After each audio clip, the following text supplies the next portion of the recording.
tuleb tööle minna, et tööturg on sihuke platvorm, kas oled kuulnud sellisest platvormist CV-keskus.ee ja seal põhimõtteliselt saab neid kuulutusi vaadata ja siis, kui firma põhimõtteliselt otsib siis paberitega spetsialisti, siis ta teeb kuulutuse ja siis saad kandideerida sinna, sihukene platvorm. Kuule, täitsa huvitav koht on, et olen käinud seal küll ja endiselt siiamaani iga päev natukene uurin, et mis on elus uut, kuidas Nii, liigub. ütleme, et ma olen Valgast saanud mingisuguse eriala, ma võtan need kuulutused lahti, mis võimalused üldse on, mis on niisugune kuulutus, mis kindlasti, ma juba näen, siin on klienditeenindaja ja see on Tallinnas, aga noh, vahet ei ole, las ta olla Tallinnas, siin on klienditeenindaja, parim kalapood Tallinnas, otsib parimat klienditeenindajat, päris No see on ambitsioonikas. päris koloriitne. Nii, et sa pead, ootame sind, kui et see kalapood siis ja ootame sind, kui oled rõõmsameelne, töökas, sul on huvi ning tahtmine tegeleda kalaga. Kujutad ette, et terve päev oled mingi kalapasa haisudest. No oleksid kalamees, vaata päevad, sa saad kala püüda, aga ei, sa lihtsalt oled teise mehe saagiga. Aga sa pead nautima, sa näpid kala terve päev, naudi seda. Siis on kirjutatud, oled julge ja suhtled naudinguga, oled kohusetundlik ning hoolas valdad eesti keelt ja vene keelt ja soovid ennast täiendada ja areneda koos Peetri lõheäriga. Ja palk oli ka siin kuskil ennem oli kirjas, praegu kadus ära, aga ta oli mingi 5,7 eurot tunnis bruto, et see on päris hea palk on.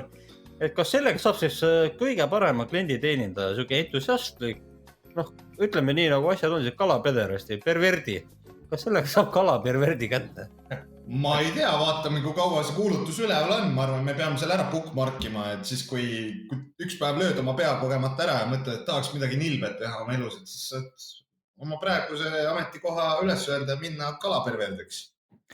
Aga nagu, ma ei tea, Peetri lõheäri, et kui te kuulate meid, siis ma kindlasti annan nõu, et see disain, see flyer, kus need surnud kalad peal on, see esiteks ei ole isuäratav, see on creepy.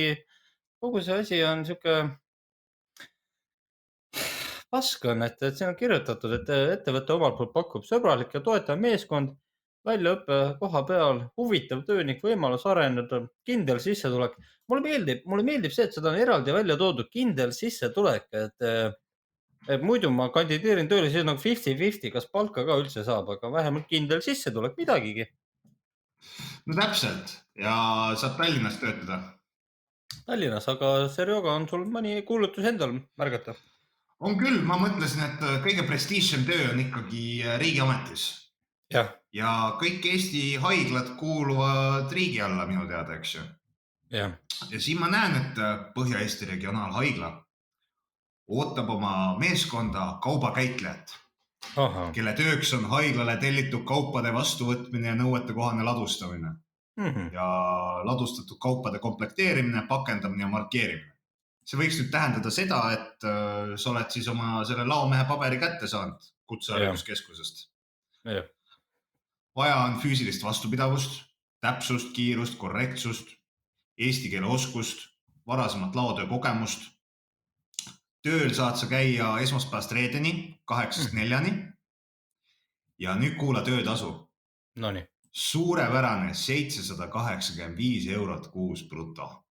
See on päris kurb ikka.